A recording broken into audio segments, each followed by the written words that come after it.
Assalamu alaikum. How are you all? ওয়ালাইকুম আসসালাম। আসসালামু Alaikum assalam.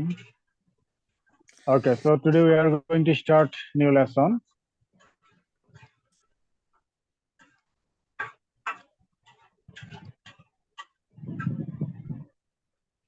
Okay, আমরা আজকে use of eat and eat, dare and have শিখবো। এটা খুবই ইম্পর্টেন্ট একটা পার্ট। তো প্রথমে আমরা শুরু করি ইউজ অফ ইট, মানে ইটের ব্যবহার। আমরা কোন কোন জায়গায় ইট ব্যবহার করব। আলাইকুম। আচ্ছা, জেনারেলি আমরা যখন এই কথা বলতে চাই, যেমন আমি যদি বলি আজ সোমবার, তাহলে কি হবে বলেন তো? আজ সোমবার বলতে পারবেন? আজ সোমবার ইংলিশে কি হবে? Today is Monday. Today is Monday. এখন এই জায়গাটাতে আমাদের সমস্যা হয় যে টুডে ইজ মানডে। আসলে এভাবে হবে না। ইউজ অফ ইট, আমরা ইট ব্যবহার করব কোথায়? যখন সময় ইন্ডিকেট করার জন্য তারিখ, বার, তাপমাত্রা, জোয়ার, ভাটা, এই জায়গাগুলোর ক্ষেত্রে আমরা ইট ব্যবহার করব। যেমন আমি যদি বলি এখন সন্ধ্যা 8টা বাজে, ইটস 8 PM নাও, এটা হচ্ছে আমরা সময় দিয়ে বললাম।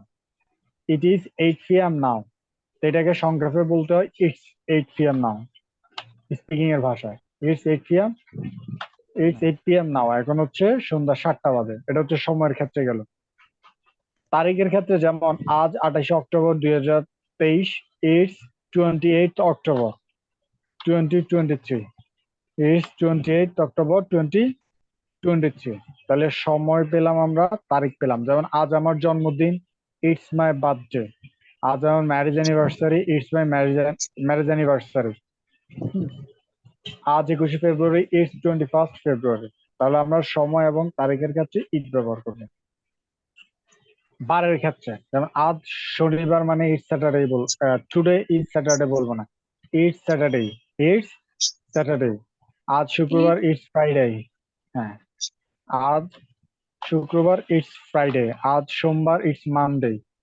এবার বলো তাপমাত্রা। তাপমাত্রার ক্ষেত্রে আমরা ইট ইউজ করব। যেমন হচ্ছে যে বৃষ্টি হচ্ছে, ইটস রেইনিং।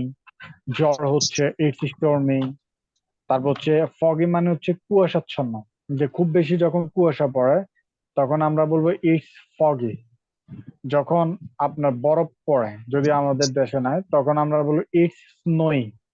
হ্যাঁ, এরপরে আমরা যখন বলি যে খুব আপনার গরম পড়ছে, ইটস সানি। আজ খুব গরম, it's sunny today, it's very sunny today বলতে পারবো। ঝড় হচ্ছে, ইটস স্টর্মিং। ঝড় হচ্ছে, ইটস স্টর্মিং। বজ্রপাত হচ্ছে, ইটস থান্ডারিং।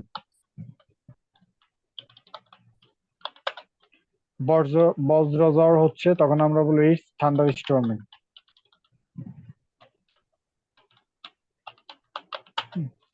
এবার আমরা বলতে পারবো। তাহলে বৃষ্টি হচ্ছে, ইটস রেইনিং। ঝড় হচ্ছে, ইটস স্টর্মিং। আচ্ছা, এটা একসাথে লিখি তাহলে ভালো হবে।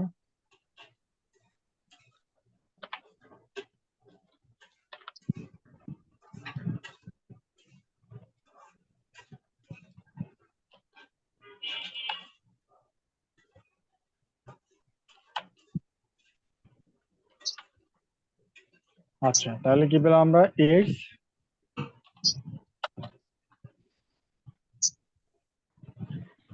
স্টর্মিং। ঝড় হচ্ছে, ইটস থান্ডারিং। বজ্রপাত হচ্ছে, ইটস থান্ডার স্টর্মিং। বজ্রঝড় হচ্ছে, ইটস ফগি। ফগি মানে হচ্ছে আপনার মানে প্রচুর যখন কুয়াশা পড়বে তখন আমরা ইউজ করব। তারপর ইটস স্নোয়িং, মানে যখন বরফ পড়বে বুঝাবো তখন। ইটস সানি, যখন প্রচুর গরম পড়বে তখন আমরা বলবো ইটস সানি। ক্লিয়ার?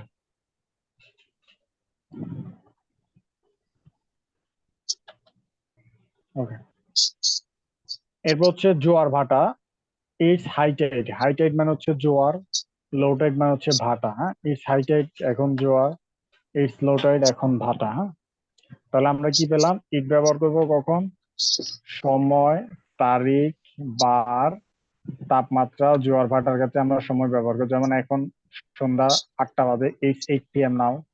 আজ 28 অক্টোবর, ইটস 28 অক্টোবর। আজ শনিবার, ইটস স্যাটারডে। বৃষ্টি হচ্ছে, ইটস রেইনি। ঝড় হচ্ছে, ইটস স্টর্মি। তারপর হচ্ছে আমরা বজ্রপাত হচ্ছে, থান্ডারিং। বজ্রঝড় হচ্ছে, ইটস থান্ডার স্টর্মি। তারপর হচ্ছে কুয়াশা হচ্ছে, ইটস ফগি। তারপর যখন আমাদের বরফ পড়বে তখন ইটস স্নোয়িং। তারপর যখন খুব বেশি রোদ পড়বে ইটস সানি। ক্লিয়ার? আর যখন জোয়ার ভাটার ক্ষেত্রে হবে তখন হচ্ছে ইটস হাই টাইড। আর যখন ভাটা হবে তখন হবে ইটস লো টাইড।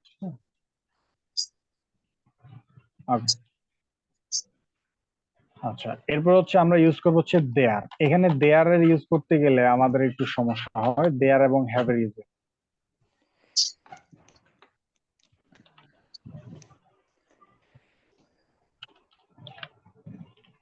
দেয়ার এবং হ্যাভ দুইটার মিনিং হচ্ছে,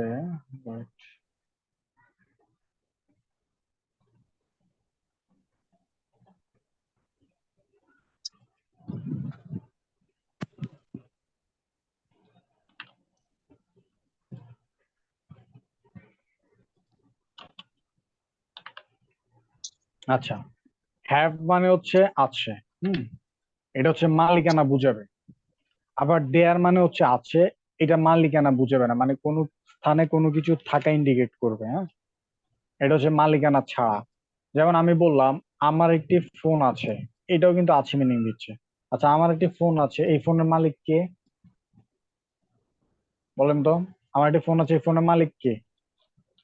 আমি আমি। মালিক থাকার কারণে হবে কি, I have a phone, I have a phone. আর দেখেন টেবিলের উপর একটি ফোন আছে, এখানেও কিন্তু আছে মিনিং দিচ্ছে। বাট টেবিলের উপর একটি ফোন আছে, এটার মালিক কে? বলতো মালিক আছে এখানে? মালিক নেই। তার মানে দুইটাই কিন্তু আছে মিনিং দিচ্ছে, বাট একটাতে মালিক আছে, যখন মালিক থাকবে তখন আমরা ইউজ করব আই হ্যাভ ইউজ করব। আর যখন মালিক থাকবে না তখন ইউজ করব হচ্ছে ইজ, সরি দেয়ার ইউজ করব। হ্যাঁ, তাহলে টেবিলের উপর একটি ফোন আছে, there is a phone on the table. আর আমার একটি ফোন আছে, আই হ্যাভ আ ফোন। যেমন আমাদের একটি বাড়ি আছে, উই হ্যাভ আ হাউস। তারপর ঢাকায় অনেকগুলো বাড়ি আছে, there are many houses in Dhaka. এগুলোকে আমরা 6 প্যাটার্ন করে প্র্যাকটিস করতে পারবো। যেমন there is a phone on the table, টেবিলের উপর একটি ফোন আছে। There isn't a phone on the table, টেবিলের উপর একটি ফোন নেই। Is there are phone on the table, টেবিলের উপর একটি ফোন আছে। Isn't there are table on, isn't there a phone on the table, টেবিলের উপর একটি ফোন নেই। Why is there a phone on the table, কেন টেবিলের উপর একটি ফোন আছে। Why isn't there a phone on the table, কেন টেবিলের উপর একটি ফোন নেই। হ্যাঁ? আর মালিকানার ক্ষেত্রে আমরা ইউজ করবো হচ্ছে এই হ্যাভ কে নেগেটিভ করার জন্য আমরা ডু ব্যবহার করবো। আপনাদেরকে বেসিকের ক্লাসে আমাদের একটা নোট লিখে দিয়েছিলাম যে বাক্যে একটি মাত্র ভার্ব থাকলে, বাক্যে একটি মাত্র অ্যাকশন ভার্ব থাকলে আমরা ইউজ করব হচ্ছে এই ডু ভার্ব দিয়ে নেগেটিভ করবো। মনে আছে ওই যে 4টা রুলস ছিল, ভার্বের শেষে এস থাকলে সিঙ্গুলার, সাবজেক্ট সিঙ্গুলারে verb singular, to do modal চুইল, এদের পরে ভার্বের বেস ফর্ম বসবে। আর বাক্যে একটি মাত্র অ্যাকশন ভার্ব থাকলে আমরা ডু ভার্ব দিয়ে নেগেটিভ করব। তাহলে আই হ্যাভ আ ফোন, এখানে হ্যাভ হচ্ছে একটা অ্যাকশন ভার্ব হিসেবে বসছে, মেইন ভার্ব। এটাকে আমরা নেগেটিভ করার জন্য ইউজ করব I don't have a phone, আমার একটি ফোন নেই। এরপরে ঠিক এটা 6 প্যাটার্ন করতে হবে। Do I have a phone, আমার একটি ফোন আছে। Don't I have a phone, আমার কি একটি ফোন নেই। ক্লিয়ার?